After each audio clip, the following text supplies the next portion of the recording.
রমজান যেদিনকে শুরু হয় সেদিনকে রাত্রে 2টার সময় ইসরায়েলি জাইলবাদ গাজার উপর হামলা করে। আর কিছুদিন পর্যন্ত আপনি দেখছেন প্রতিদিন সেখানে শুধু শিশু এবং নারী। কেন শিশুদেরকে হত্যা করে? এই শিশুরা যাতে ভবিষ্যতে যুদ্ধ হতে না পারে। আর নারীদেরকে কেন হত্যা করে? নারীরা যাতে আবার বাচ্চা জন্ম দিয়ে আগামী দিনে তার দেশ রক্ষার জন্য যুদ্ধ হতে না পারে। চুক্তি হওয়ার পর বিশ্ব সাম্রাজ্যবাদ যেখানে জাতিসংঘ সেখানে বসে এই চুক্তি হলো, তারপর যখন যুদ্ধ হয় সারা দুনিয়ার মানুষ সেখানে কেঁপে উঠছে। ছোট ছোট শিশু তাদের দুধের অভাবে মারা যাচ্ছে, সেখানে চিকিৎসা করতে পারছে না। হাসপাতালে সেখানে তারা বোমা হামলা হচ্ছে।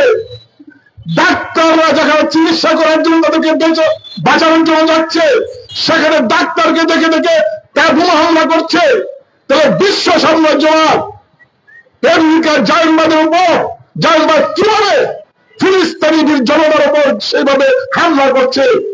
আমাদের কাছে মনে হয় যে এখানে জাতিসংঘ নামে যে সংস্থা, সেই সংস্থাটা আছে কিনা সেটাই আমার কাছে প্রশ্নবিদ্ধ হয়। না, তারা এই বিভিন্ন দেশে যুদ্ধ বাজিয়ে তারা যে জাতিসংঘ এখন প্রশ্নবিদ্ধ হচ্ছে, জাতিসংঘ যুদ্ধ বাজিয়ে তাদের নিজের রাষ্ট্রে এবং সাম্রাজ্যবাদের পৃষ্ঠপোষক হয়ে তারা দেশ চালাচ্ছে। আমরা জানি না।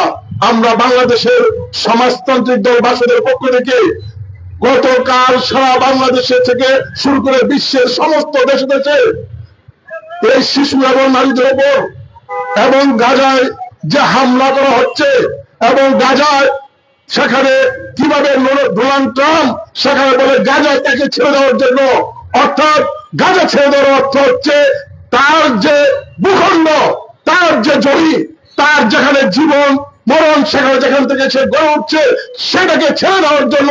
কিভাবে ডোনাল্ড ট্রাম্প বলতে পারে? সেখানে সে একটা মানবতা বিরোধী, মানবতার কথা বলেছে। তারও মানবতার অপরাধে তাকে ট্রাইব্যুনালে বিচার করা দরকার। আর জাতিসংঘ সেখানে দাঁড়িয়ে অবশ্যই প্রতিবাদ করা দরকার। সমস্ত বিশ্বের মানুষ যেখানে বিশ্ব সাম্রাজ্যবাদের বিরুদ্ধে প্রতিবাদ করছে এবং সেখানে গাজার পক্ষে এই ফিলিস্তিনের পক্ষে যেখানে অবস্থান দিচ্ছে, কিভাবে তার যুদ্ধ চালায়? আমরা বাংলাদেশের সমাজতান্ত্রিক দল বাসদের পক্ষ থেকে পরিষ্কার ভাবে বলতে চাই, আমরা গাজাবাসীর পক্ষে বাংলাদেশ এবং বাংলাদেশের সমাজতান্ত্রিক দল আছি। এবং ইসরায়েলি যে জাইলবাদ এবং তারা যে যাদের মদত পুষছে এই জন্য হামলা করছে, তার বিরুদ্ধে আমরা প্রতিবাদ জানাচ্ছি। তার সাথে সাথে আজকে শিশু নারী যেভাবে হত্যা করছে, প্রত্যেকটা মানুষ এবং যারা টিভি পর্দা দেখছেন, ফেসবুক দেখছেন, প্রতিটা মানুষ এই যে শিশু হত্যা, নারী হত্যার কারণে যে মানবতার অপরাধ করছে, মানবতার বিরুদ্ধে তাদেরকে দাঁড়াতে হবে। একদিন একদিন তাদের বিচার হবে।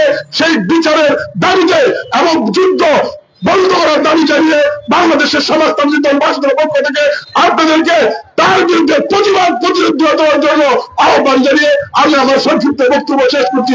সবাইকে ধন্যবাদ। বিহার বেঁধে রাখো সংগ্রামী বন্ধু।